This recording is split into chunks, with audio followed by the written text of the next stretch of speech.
What's going on, shady people? This is... No, wait, that's not my intro. What's going on, YouTubers? This is Thor, the God of Thunder, bringing you episode number 7 of our Pokemon Ethereal Gates Nuzlocke challenge.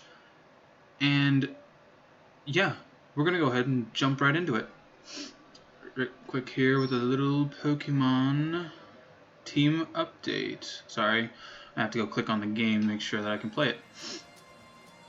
Alright, we're going to go ahead and start with moving our Pokemon around a little bit. I don't like having the over-leveled one up at the front. I always move them in level order, and the order of which we count them. Alright, first up is Squeaker, our normal type, with the sassy nature. Rocking out with heightened SP defense and minus speed with soundproof, which gives it full immunity to sound type moves with Growl, Pound, and Echoed Voice, which Echoed Voice has been proven to be OP, at least right now. Next up is Barrabil, our also a normal type.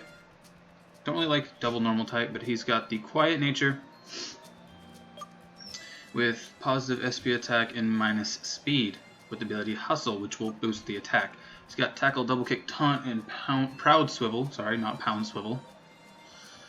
Decent Pokemon. Next we have one of my favorites, Kaspook. Almost called him Spooker. With the bold nature, with the heightened defense, minus attack, with Levitate, which means no ground type moves for this one. That's good. Even though it's not poison type. But still a good immunity.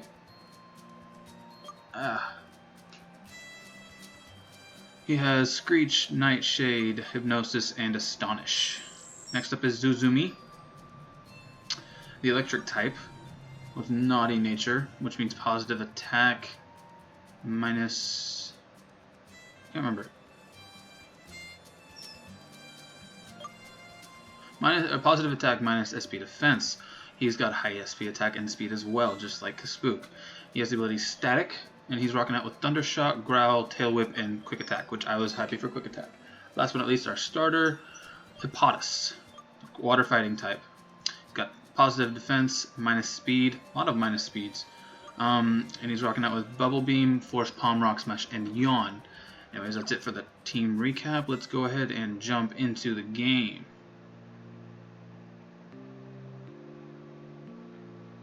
Now, I remember this person in this house saying that you could trade something. I don't know if that's still possible. Okay, so they want an Avinch. And it's going to give us a Baytwee with Gale Wings. Now, we don't have Avinch on us, obviously, so you can't pick from your PC. So we're going to have to go ahead and run back to the PC again and take out our dead Avinch. Now, I'm not going to use this Pokemon. I'm doing it more so that we can see more Pokemon in this game. Since it's only a demo right now, we're not going to be able to see all of them. So, I just wanted to be able to see as many of them as we can in the playthrough. No, I will not be using this Baytwee, whatever it looks like. I'm just going to be leaving it in the discard box.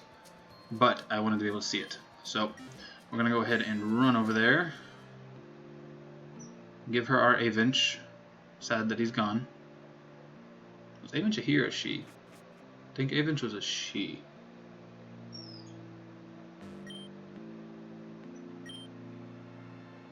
I don't remember. I guess we'll find out in a sec.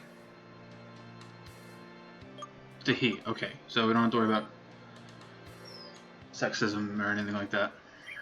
Okay. Goodbye. I love how there's already trainer IDs. I think that's pretty cool. Getting Baytwee from Zoe. Alrighty then. It looks like a suited bird of some sort. Level 13. It's called Cufflink. So probably, I mean, it's a good thing I'm not using it. It's a normal flying type. It looked like it might have been a dark type, but I guess it's just normal flying right now. Bashful nature. So, neutral stats. Gale Wings. So that's always good. It gives priority to flying type moves. It's got Peg. You know, I would normally have used this if I hadn't already lost Avinch, because that speed stat is ridiculous at level 13. 28 speed at this point in the game. It probably outspeeds everything in my team. Anyways, let's go box Baytwee.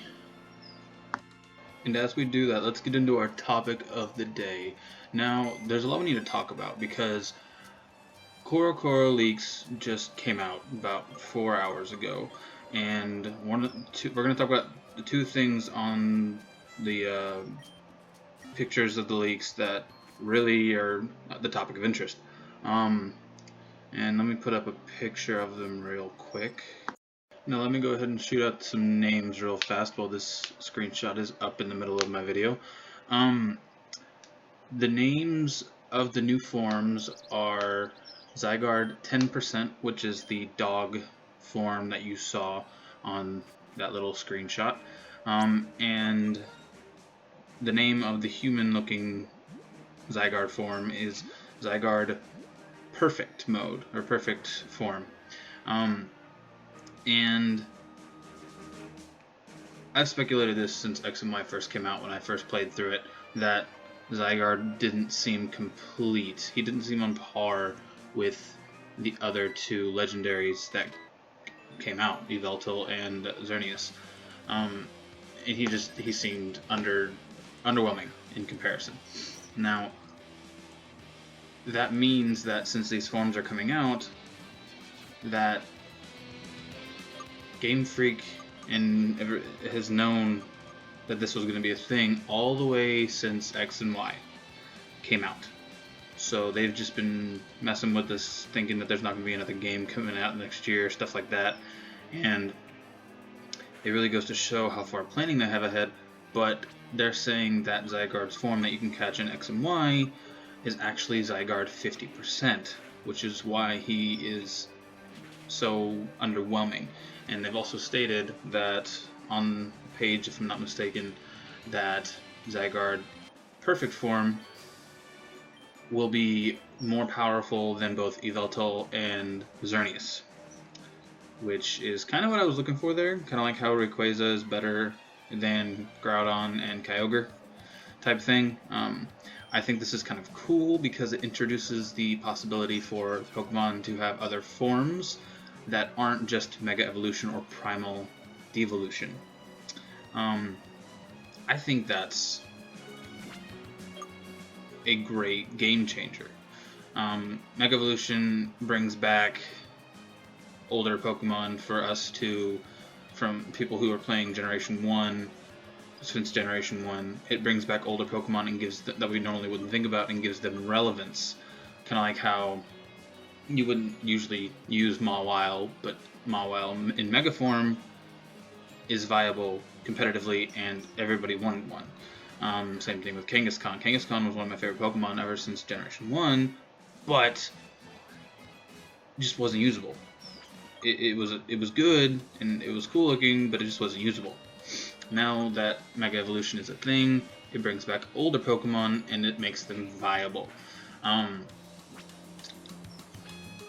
Whereas this in Primal Devolution takes, excuse me, choked up there, takes legendaries and it still makes them more powerful, but gives them a better design, in my opinion. I don't know how that works exactly, but I think this form change opens up numerous new possibilities.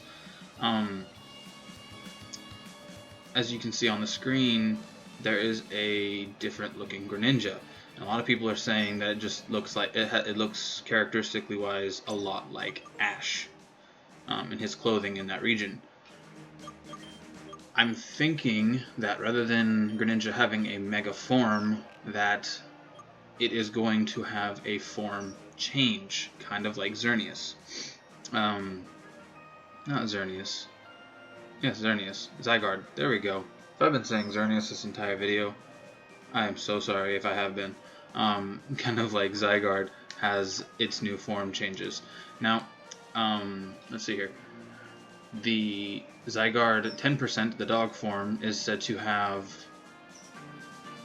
high speed and sharp fangs. Now, I'm thinking that might make him kind of like the term glass cannon, kind of like Mega Beedrill is, where it's super fast, hits super hard, but has no defenses.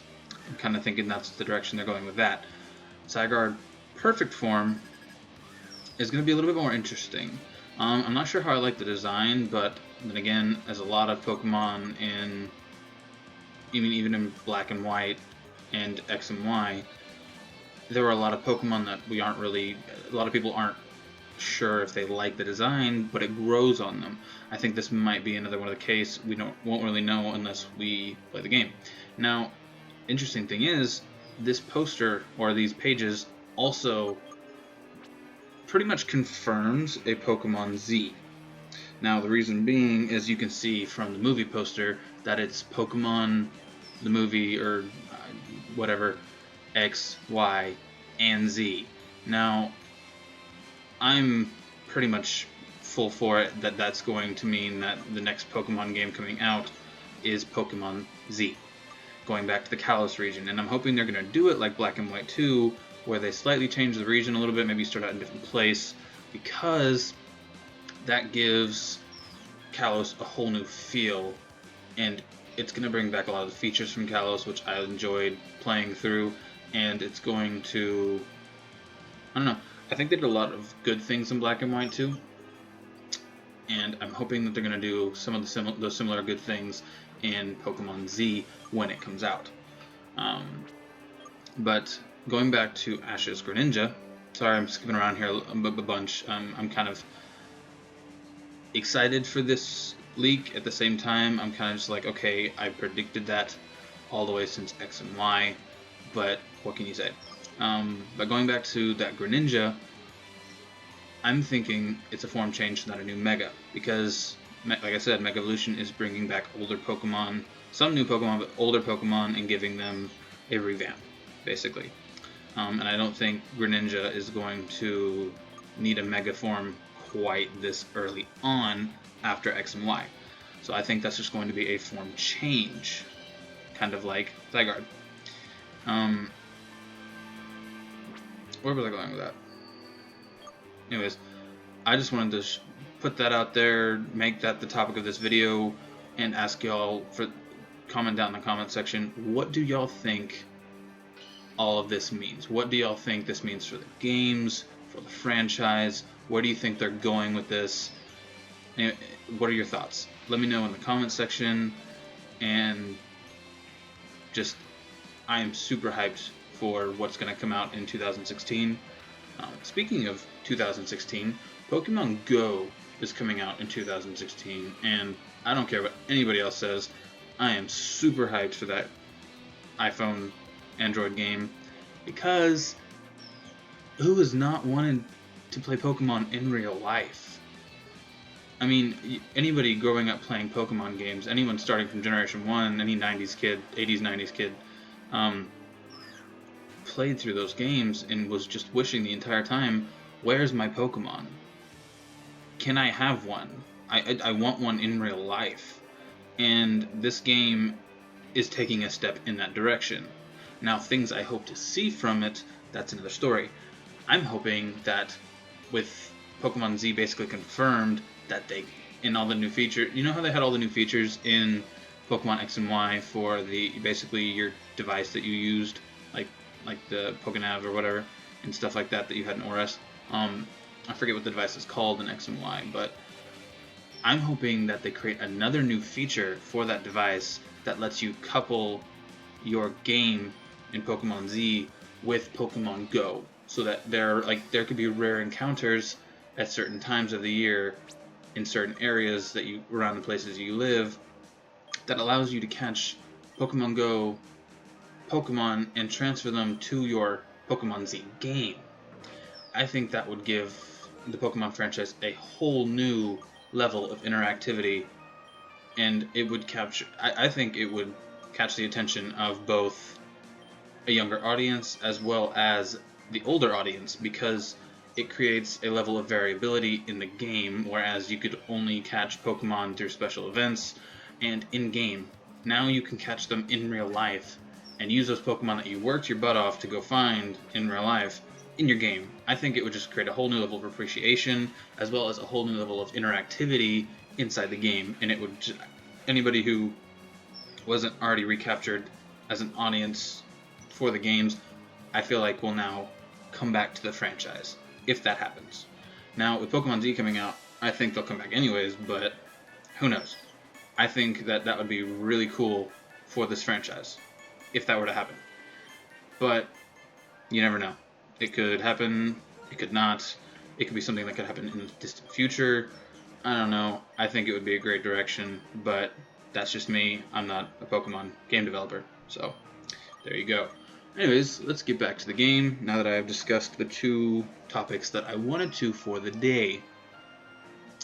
Where are we?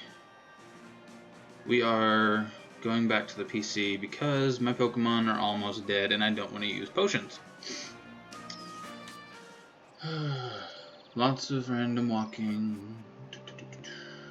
I really like Oculate Town, by the way, guys. It reminds me, in a sense, of Lavender Town. At the same time, it's completely different, but it reminds me, in a sense, of Oculate Town, or of Lavender Town, and which was probably my favorite town ever. Simply because of the spookiness, the creepiness, the way it made you feel. I mean, can anybody say that any other town in the Pokemon franchise has ever made them feel this, almost anything in comparison to the way you felt in Lavender Town, just creeped out? Or just, not scared, but just kind of freaked out during the game? I can't. I have no other words for Lavender Town other than nightmares as a child. Just, I had a nightmare when I was like probably 10 of the ghost in the tower in Lavender Town. Yeah, it scared me. Anyways, yeah, Kaspook is not staying in against a Fuegraf. He will die. So let's go Hippopotas. Please don't get the burn. I remember watching some other playthroughs, and burn and crit ratio in the other games was ridiculous. Luckily, I haven't had that much of a problem, but at the same time, I don't want there to be a problem. And Hippopotas is just going to destroy these Fuegrafs. But yeah, that makes me wonder, okay, since this is a Nuzlocke, and when my Pokemon faint, they die, does that mean that when other trainers' Pokemon faint, they technically die? If we're all following the same rule? Holy crap, Fuegraf has Intimidate. That's an awesome ability. I really wish I caught a Fuegraf now, but I got it in Udode. Udode? Is that what it's called? I don't know how to pronounce that. But yeah, I caught it in Udode instead, but that just makes me really have wanted a Fuegraf. Oh well, Hippopotas is just gonna wreck shop. But yeah.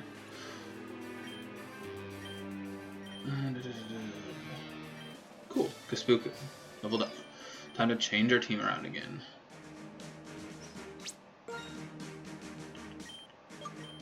Oh, oops. I was calling Kaspook a dude, and it's a chick. Wow, I have even gender distribution. I have 3 girls and 3 dudes. Interesting. Anyways, yeah, if y'all haven't noticed, I enjoy rearranging the team based on their levels. And this looks like a possible double battle encounter, so I'm going to go ahead and do that, or try to do that, just for the sake of I haven't had a double battle in the game yet. So we're going to try to experience that. And if y'all didn't notice, the levels, I think I said this earlier, maybe not, but the levels on this route are ridiculous. Like, this one isn't so bad because it's a double battle, but the levels of the trainers on this route are redonkulous. Like, I am way under leveled compared to the trainers on this route, which really scares me for the next gym. But we're going to try to level up here a few times. And I think is it the first time we've seen a Hojakun? I don't know. Maybe it's a Hohakun? Who knows? But Magnet just focused energy, which means crits are about to happen. That's really scary. And I don't know what I want to do here. I think I'll stay in until proven that my Pokemon, at least with one, I think with the Zuzumi at least, because Udode doesn't have very good defense from what I saw. So that scares me against a Magnet with Vice Grip and crits possible. So, yeah. So we're going to try to get rid of this Magnet as fast as possible. And there you go. Holy crud. That crit. 1 HP left. We almost lost Zuzumi just now. That was a very real possibility. We just almost lost Zuzumi. It's probably one of my favorite team members, and I'm really looking forward to her evolving. But yeah, let's switch out into Squeaker here. See what Squeaker can do against this Hoja-kun who wants to harden a bunch. Never mind, Hoja-kun's leaving. Into Magona. Okay, Magona looks like something Squeaker can take care of. Oof. Okay. Thank you, Bearable, because I don't think Squeaker would have lived another Vice Grip even if we had healed, because I think we only have potions. Maybe we have super potions. I don't know. But let's go ahead and Echo Voice on the Magona and double kick the Squeaker. See if we can take out Squeaker in like one hit.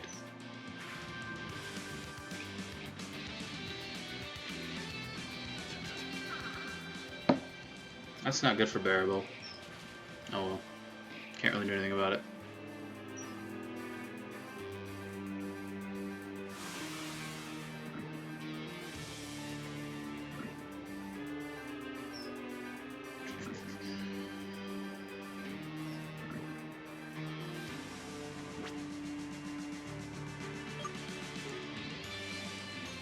See if we can use some medications here. Because I don't like everything being poisoned. I don't want to lose team members right now. Which, Squeaker needs to get some defenses, otherwise I don't know if we're going to be able to keep Squeaker around, because Squeaker is frail. He's a frail bird, or a frail mouse. But let's see here. Okay, so the opponent's Squeaker is now gone, which is a good thing. Come on, let's level up some Mons here. But yeah, if you're hyped about the possibility of Pokemon Z in the Zygarde forms and possible new Greninja form, please leave a like, because I found out about this just like 4 hours after the leak came, and I decided to record so that I could give y'all some info. So, yeah. There we go. Squeaker is gone because of a quick attack, if I'm not mistaken. Zuzumi betrayed us and killed Squeaker. Squeaker, you will be remembered, but I don't think you were actually a very important part. Oh my gosh, Magona, please stop poisoning my team. I don't want to lose any more team members.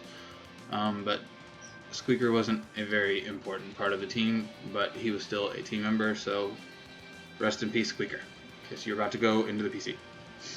Alright, let's see here. Who are we going to send out? I think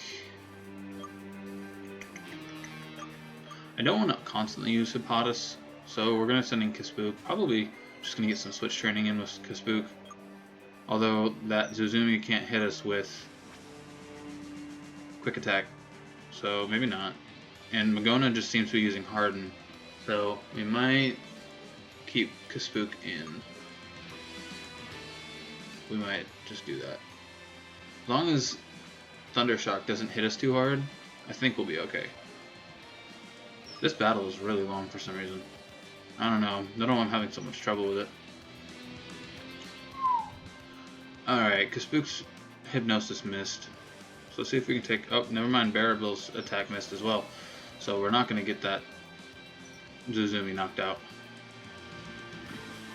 How many Pokemon have they had out? Let's see here. There was Magnet, there was Hoja-kun, there was Magona, there was Squeaker, and there was Zuzumi. So there's only... Okay, Hoja-kun switched out, so after these two, there should only be one more with Hoja-kun. So, let's see here. Please stop dropping my defenses. My Mons... Holy crud. Okay, that did nothing. I didn't realize we'd had so many attack drops. That's not good.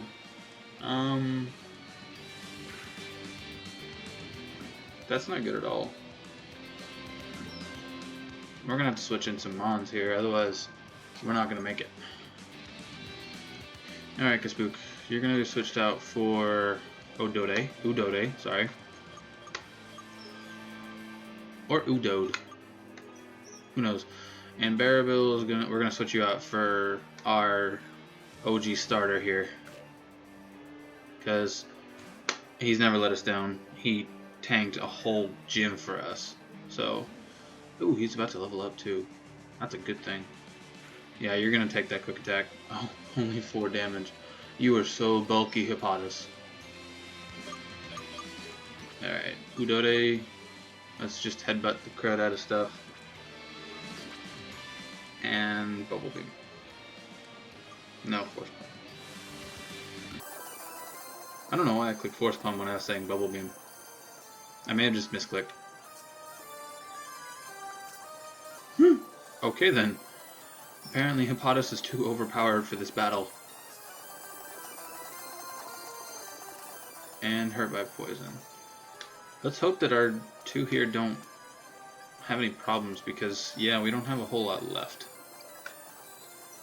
Now, I'm going faster right here because y'all won't notice this because I'll edit this in the I'm using speed up, but our game decided to run extremely slow for about 12 minutes right here. So this battle actually took us around 20 minutes to finish because as soon as Hippolytus got poisoned, I don't know what happened, maybe it was just another game glitch, but everything decided to slow down to maybe 1/3 of the normal speed. So I'm speeding up right here for y'all, but y'all probably didn't even notice because it looks like it's just about the same speed.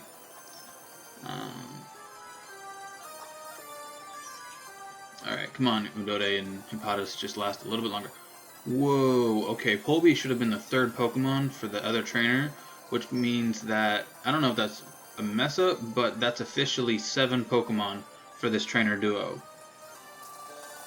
With Moss-Tun there. That's 7 Pokemon. Alrighty then, that's actually kind of scary.